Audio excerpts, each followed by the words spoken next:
and we're going to do job costing. We're going to do job costing reports. We're going to do allocating billable mileage. We're going to talk about allocating inventory costs. So we'll jump straight into my topics, and then if Michelle comes back, she can do hers. If not, I can cover her topic. I'll try to just kind of prepare for that as I do this. Okay, so let me switch over to QuickBooks Desktop here. Okay, and let's start with just basic allocation of expenses to jobs. So one of the things that Michelle was going to mention is that in order to get any sort of job costing involved, you have to, when you create a check or when you create a bill, you have to make sure that here in the bottom part, and this is as basic as it gets on the job costing world, is we want to pick an item itself. We don't want to job cost to expenses, and there's a reason for that, mostly on the reports world. But we want to always job cost to expense to items, not expenses.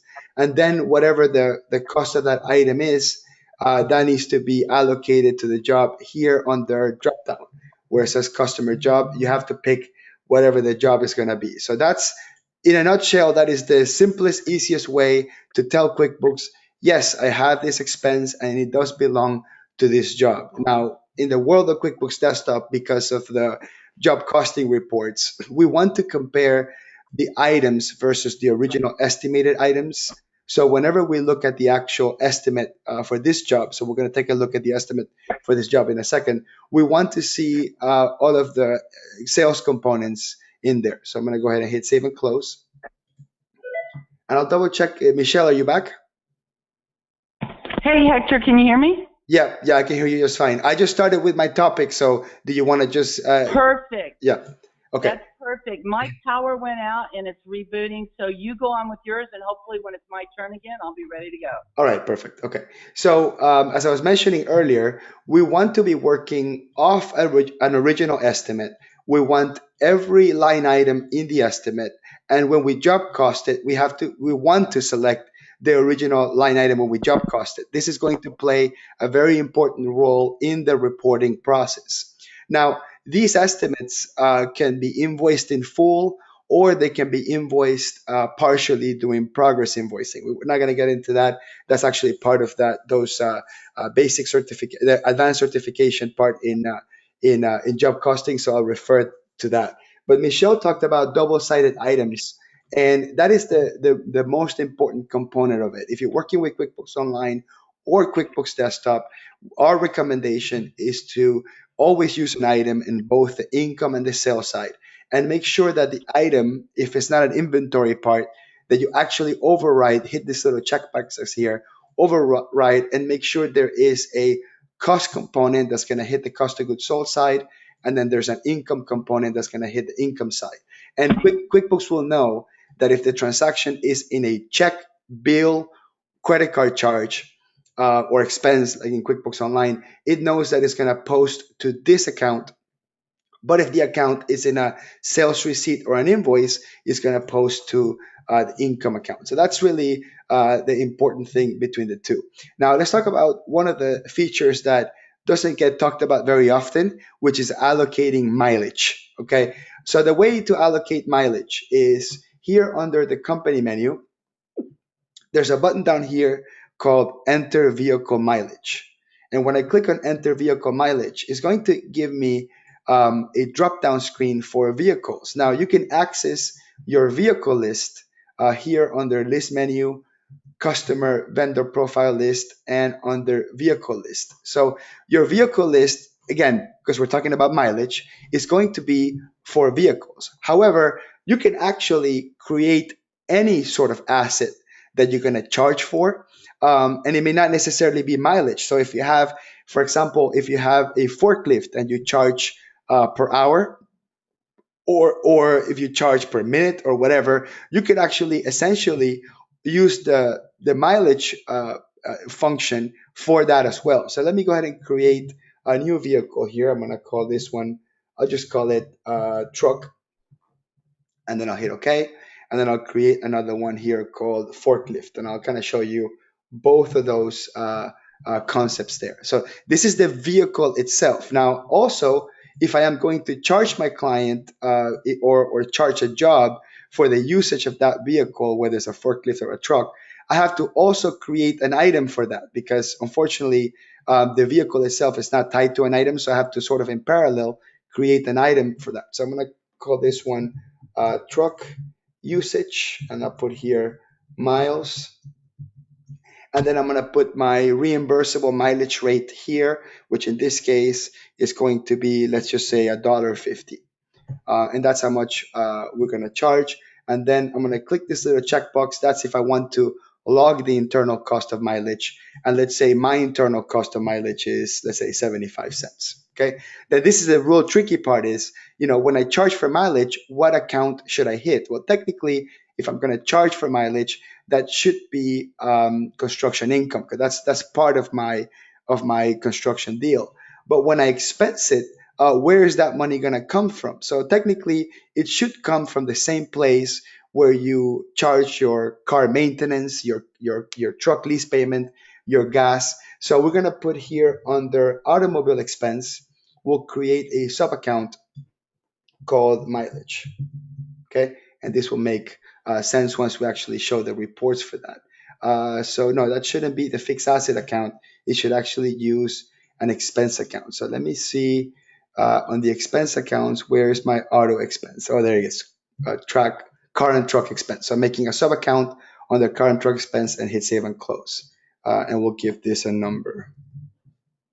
Okay, so when I charge my internal books, my jobs for mileage, I'm going to charge 75. If I charge my client, I'm going to use 1.5. And then I'm going to hit next here. And then I'll use here forklift usage.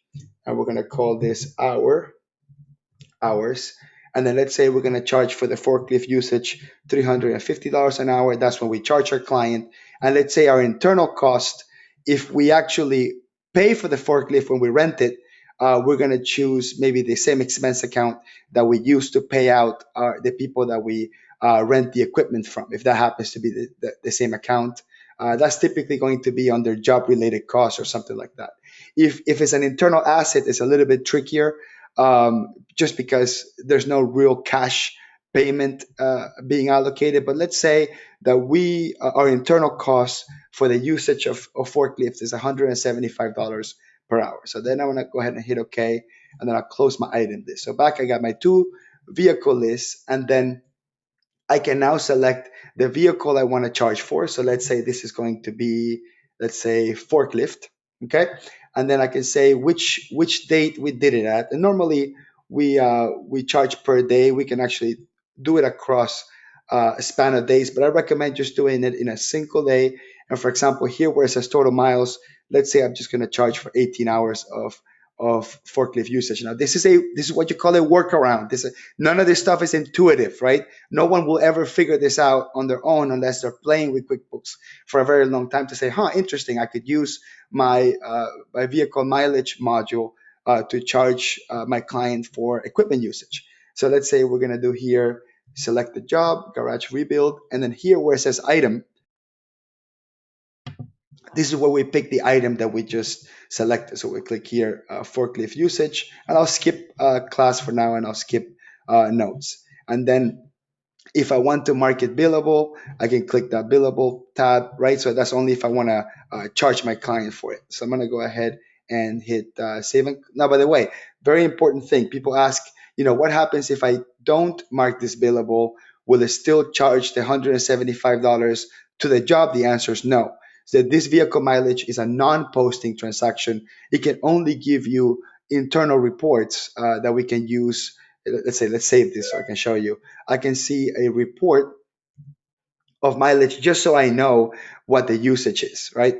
So in this particular case, it's going to be based on the item that's being used. So I'm going to go ahead and mark it billable because I do want to charge my client for that, and then I'll hit save and close. Then when I go and self-explanatory for mileage, right? So if I wanted to add mileage for the vehicle, is self-explanatory. That would just be a normal usage, right? So I can put a start date, a start odometer and an ending reading, and it will calculate it for me. And at the same time, I can put it to the job and pick the item. Now, the item is the most important piece for invoicing. So when I go invoice my client, let's go into customers, create invoice, and then I'll pick that client that I was using it for. I'm going to go ahead and hit cancel because I'm not going to use the estimate for now. And then I'm going to select my outstanding billable time and cost. And we're going to see here under mileage, we're going to see two items here. We're going to see our forklift that we're charging $350 for the usage. And then we have our mileage that we're charging $1.50 for. And then when we hit OK, those two items go in there. So this is how we charge for the items. Now, the tricky part, and this is going to be very similar to Michelle's example on the on taking the internal expenses that don't really tie to a payout. The tricky part is now charging the actual internal cost of the mileage to the job. So we'll do that in 1 second. So this is how we charge essentially our client for forklift usage and truck usage. So I'm going to go ahead and hit save. And the way we're going to charge the job for the usage, each week we're going to use a check. So I'm going to create a check here. And then here under the pay the order off, I'm not really going to pay a third party. So I can create a vendor here called internal equipment usage. The spelling would be great if I knew how to spell that correctly. So I create a vendor called internal equipment usage, and then under item I can have my forklift usage right here, and I can say, look, I used it for 18 hours, and I will charge $175 to the job as long as I select the customer job here. But then the important part is I'm actually not really paying someone $3,150. That's just tracking internal costs. Same mechanism Michelle's going to use for charging owner's time. So on the second line, I'm going to pick the same exact item, and then I'm going to pick quantity, and here I can do -18, which will basically reverse the check. This is what's called a zero check. But the key thing here is that I have a job on the top and I don't have a job in the bottom. That way, when I pull a profit and loss, that 3150 is going to net, and my profit and loss itself will not be charged. But when I look at my job cost reports, it will be charged. So let me go ahead and hit save and close here. Okay, so that would basically create the internal charging of the usage, and then you saw through the mileage module how we charge our clients. So let me go ahead and hit save and close, and let's pull up a report here. So let's move over to reports. I'm going to go into reports. I'm going to go into job costing. And by the way, that job costing option, it's only available in QuickBooks Premier or Enterprise. In the resources, we have a slide that explains what functions are available in which feature. But if you don't have QuickBooks Premier Contractor Edition installed, it would be also under jobs, time, and mileage. And if you have QuickBooks Pro, this will work as well. But the actual option there with all the reports organized is only on Premiere. But the report we're actually going to see, it's actually on Pro as well. So I'm going to click on jobs, time, and mileage. And then I'm going to click on job profitability detail. And then I'll click on that report. And then here on the drop down, I can actually pick the job that I want to see. And then I can hit OK. Okay, I muted Michelle. Okay, so you're gonna see our actual cost here. You see how our forklift usage is 3150, and our actual revenue here is 6300, and then we have a difference of 3150. That's our profit. We have about a 50% margin on this. Same thing with the truck usage. See, there's no dollar amount charged to truck usage. I would have to do the same thing and create a check. You said internal equipment usage, and then put here truck, and then I forgot how many miles it was. It was 2,000 miles, right? 2,000 miles, and then I'll pick the customer job here, and again I'll repeat this. Put -2,000. Okay, that way it's a $0 check. That's the key right there. And as long as I only charge one customer, I'll be good. Then I hit save and close. Okay, and then you're going to see that mileage charged to the job. That way, when I'm tracking profitability, I am quite possibly, hopefully, tracking more accurate numbers, at least in terms of understanding our profits. Okay, so the only invoice we created was that one that was posting for 9,300. If I actually go and pull up the job itself and grab it from an estimate. So because it looks like I created an estimate before, I grab it from an estimate. Then I get the choice to choose whether I want to invoice specific line items of the estimate or I want to invoice a percentage. This is for progress invoicing. My favorite way of doing progress invoicing is the third option, is the selected items, just because it gives me a lot more flexibility in terms of which piece of the job I have completed so far. And for the next report, for the work in process report, is extremely crucial that we understand exactly where we stand as a construction company on the job, whether we're 20% done, 30% done, 40% done, because typically our payouts or our invoicing is tied to that percentage. So that's really, really important. So in this screen here, you see the estimated amount of the work that we've done for concrete. So if we know we've done roughly about, let's say, 50% of that, I can just type 50% there under current, and QuickBooks will calculate how much of the items or how much of the amount to bring in there. Let's say that we did 100% of the plans and permit, and we've did 25% of the lightning and 0% of the paint. So QuickBooks will actually calculate exactly how much you should be invoicing based on what percentage of each line item of the original estimate you are claiming as complete. So I'm going to go ahead and hit OK here. Okay, and what this will do is, and I can close the screen, this will create now an invoice. This is called a progress invoice that actually contains a history of the original estimated amount, the rate, and the total percentage of each. Now, I have a lot of clients in the construction business that don't ever even show this invoice to their customer because it becomes confusing. Sometimes they are contractually in agreement to pay in a certain way, or there are conditions in which trigger payments, and payments are not really even tied to invoices. It's really important to keep in mind that creating a progress invoice in QuickBooks is with the sole purpose of recognizing revenue, not with the purpose of getting paid. Getting paid for most construction projects is independent of invoicing. So I'm going to show you one more report that is related to this, and I think it'll make a lot more sense.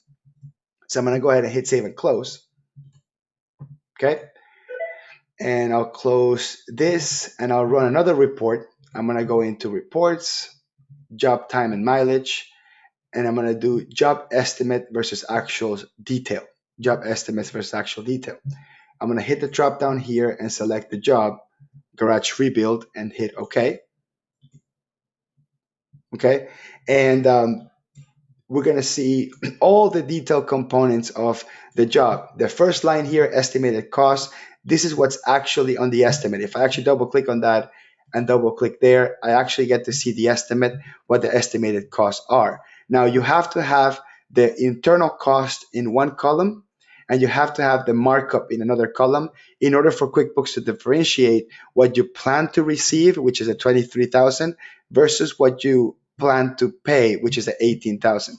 The single most number in the construction, most important number in job costing or construction industry, is my estimated cost of the job, which in this case is 18,590, because this will drive everything.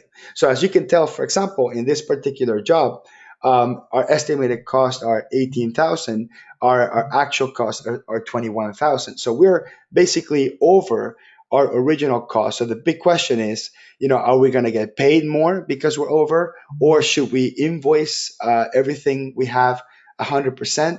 I mean, there's a lot of really important things to kind of just stop and think about. Okay, so that's a really important component, is whether what percentage we are on the job based on the cost versus the estimated cost, and that essentially will drive how much you will invoice. So although I did an example of invoicing based on a percentage per item, which I basically arbitrarily went in there and picked a number, ultimately you drive those percentages are driven by this specific comparison of estimated cost versus actual cost. So for example, if the original estimate, I'm just going to have to drive up the cost of this. Let's say on the original estimate we estimated that we were going to have what was it, 18 hours of forklift usage, which I actually didn't do before that, and let's say 4,000 of mileage, and I'm going to go ahead and hit save and close. We're going to see how, and I'm going to save this, how this report is now going to show me a potential different percentage of a comparison of internal costs and estimated costs. And this difference, which I'm going to click on customize report and click on this little box here that says percent difference. And I'm going to go ahead and ignore all the revenue portion because that's actually not important for now. So this difference here at 13.2%, it's whatever should be left of that job to complete. So if you take that number minus one, or just take the inverse of that to get to 100%, which in this case would be 86.8%, right? So 86.6% should be how much we're done with that job. And that also should be how much we have invoiced so far. Now, for the very long time, the limitation that we have with QuickBooks is the report shows like this, and you have to make that manual calculation of that 13.2. But in QuickBooks Enterprise, they added a new report called the Job Working Process Summary, probably one of the most important add-ons in the world of construction contractor and job costing in QuickBooks. And this is only on QuickBooks Enterprise. And this report actually, and I'm going to go ahead and just filter this one to just show one job. That way we're not distracted by all the other jobs that are going on. So I'm going to hit OK. So in this report, we actually see the opposite percent. We actually see the percent of completion, but we also see a really important number, the most important number in the world of job costing, which is we've invoiced $17,000 so far. If I double click here, we see that there are two underlying invoices getting to that 17,000. However, based on our percentage of completion, we should have invoiced 30,000. So that report tells you exactly where you are from the perspective of invoicing. Now, this doesn't tell you whether they have paid you or not. You would have to run a different report, a receivables report on the invoices or something like that. But this is a really important report to know where you stand in terms of earned revenue and actual revenue. All right. So the other common element that people ask for a lot, quite a bit, is how if I don't purchase materials that go specifically for a job. Very common with people when people purchase 2x4s and cement, and they buy them by the bags or by the truckload, and they don't want to necessarily job cost or allocate the entire purchase to a job. So let's talk about what that actually means. So let's say, for example, I'm going to buy some materials, and I'm going to pick here one of the items here. So let's say, for example, I'm going to buy a total of $5,000 worth of materials, but we're only going to use a portion of that for a job. So the problem that most people have at this point is that they're going to have to figure out, well, how much of the materials that I'm buying are going to be for a job and how much are not going to be for a job. And then let's say, for example, it's 40/50, then they would have to come in here, make the calculation, which is very, very time consuming, make the calculation and send some of the costs to a job and some of the cost to no job at all. So one of the major challenges without that is you're not tracking for inventory. And then when the next job comes in, you're going to have to grab it from your inventory, quote unquote, which is from your non-job costed cost, and bring it back into the job with a $0 check or any of the techniques that we shown here. So this is one of the big issues that we have. So the alternative to that would be to track inventory. So let's say I'm buying $5,000 worth of wire and I use that wire quite a bit for jobs. So the way you would do it is, let's say, for example, I'm going to create an inventory item here for the wire. So I'm going to say that this is $5.65, let's say, per foot, whatever it is. I'm going to put sales price. I'm going to put 0. And then I'm going to put here, do not sell. And then I'll put here for job costing only. You're going to see kind of the dynamic of that. And that's really important that you do that. That way, the QuickBooks user is not tempted to do it. And if they end up selling it for some reason, then we're going to pick the same exact cost of goods sold account as the income account and the cost of goods sold account because it's always going to hit cost of goods sold no matter what.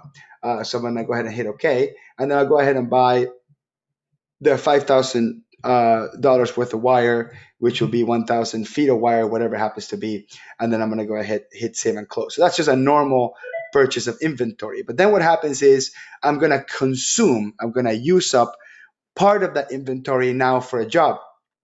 For me to do that, I have to actually either invoice or do a sales receipt for it. Now, I personally recommend doing a sales receipt instead of an invoice because normally when we give a client a statement, we don't want to see an invoice that's worth $0 with a wire consumption because that's just confusing.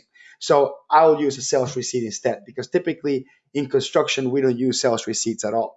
So I'm going to click here under enter sales receipts. And then what I'll do just real quick to just make it easier, instead of calling a sales receipt, we're gonna call it inventory usage for job or something like that. That way, if we actually print this out, the people internally in the office, they know what the purpose of this sheet is.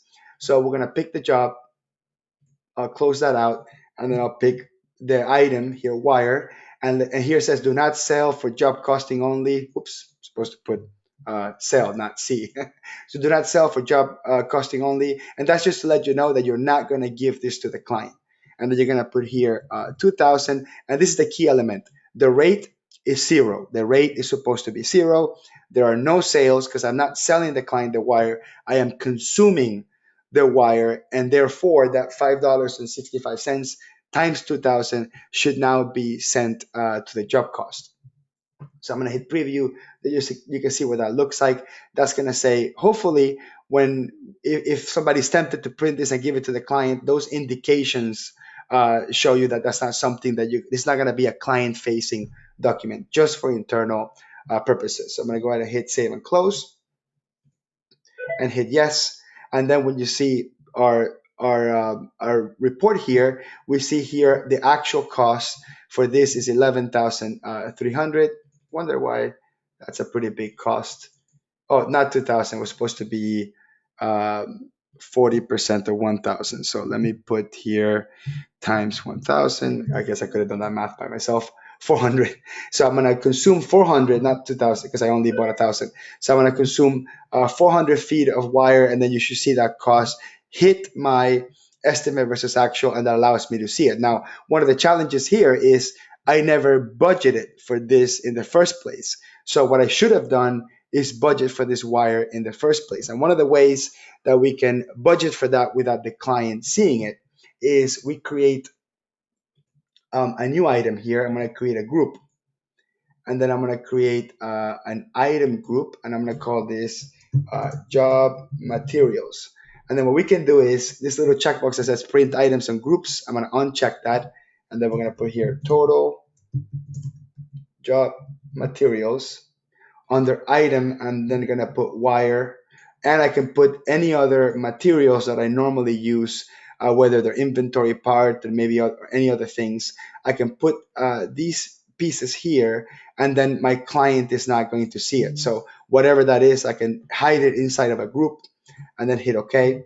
And then I'm going to go back into my estimate, my original estimate here, and I'm going to pull up my original estimate, and then I can come here in the bottom and pick my group with hidden items, and that group is going to open up both of my items. So in here, I can budget. I can say, well, I want to use about 400 feet of wire for this, and then there's some additional specialty materials which we haven't done yet, and we're going to have one, let's say, for 1,500. So this could be some internal calculations of materials we're going to have, and then under markup, we're going to put here negative 100%.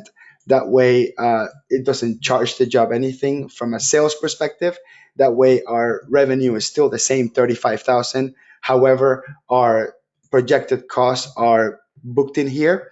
And then when I show, if I happen to be using an actual QuickBooks estimate to show my client, I'm just going to see a line that says job materials with a zero to the outside world. But internally, we actually calculated that to be, 2,260 for one item, 1,500 for the other item. So this allows me, for internal calculation purposes, This allows me to go back into that report and actually see that I consumed all the materials that I originally budgeted for. Okay, so that's it. That's the only part that I really didn't want to make sure that I missed. Let's talk about the additional resources on the email that we sent everybody with the recording. You're going to get all these links. We're going to have the recording for job costing payroll that happened in January. I recommend you watch that one. A few of you had questions on payroll. We have a recording on manual payroll. This is if you don't use QuickBooks Payroll, you use ADP, Paycheck, some sort of third-party payroll software. How would you use QuickBooks Payroll for job costing without necessarily having to use internal QuickBooks features? Um, I have another video on just the reports where I go a little bit more in depth on the basic reports that are shown here. And then the certification materials, again, you're going to get an email with this. These are actually really, really good if you are not advanced certified yet. I recommend especially the most recent job costing supplemental guide, module 4. That one actually walks you step by step through everything, step by step through job costing to progress invoicing, step by step through retainage, managing retainage, on work in process. I mean, the construction world is actually ever growing in complexity. So that's really important. And in the slides, I have this slide that shows you what's available in each feature broken down, each version of QuickBooks broken down by feature. That's actually a really good cheat sheet to have to understand job costing in the entire world of QuickBooks.